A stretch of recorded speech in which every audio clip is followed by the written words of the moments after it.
L'émotion de famille des victimes de la tuerie de Sandy Hook au moment de la lecture du verdict. Elles avaient lancé des poursuites contre Alex Jones en expliquant qu'en plus du choc provoqué par ses propos, elles avaient été harcelées par ses fans, croyant dur comme fer que le massacre n'avait jamais eu lieu. Il y a 10 ans, Sandy Hook, dans l'État du Connecticut, un jeune homme collectionneur d'armes à feu, après avoir tué sa mère, s'introduit dans l'école primaire du village et abat 28 personnes, dont 20 enfants.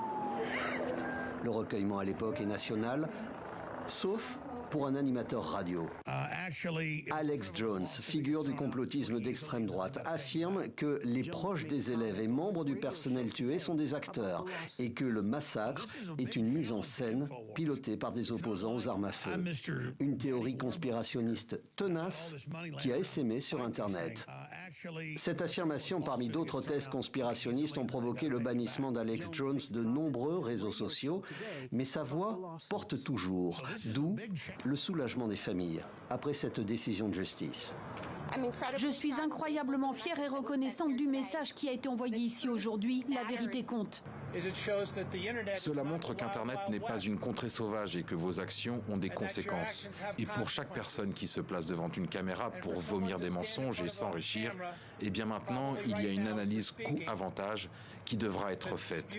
Nous mettons une dose de civilité dans la société dont nous avons vraiment besoin en ce moment. L'intéressé n'était pas présent au moment du verdict. Mais la veille, il répétait son principal argument de défense. J'ai dit à tort que c'était une mise en scène. Je me suis excusé pendant des années avant d'être poursuivi. Et ça a explosé dans les médias. Ils ont fait de moi l'homme de Sandy Hook, ce que je ne suis pas. Condamné à payer près d'1 milliard de dollars de compensation, Alex Jones restera en revanche l'homme de la deuxième violence qu'ont connu les familles et les proches de la tuerie de l'école élémentaire de Sandy Hook.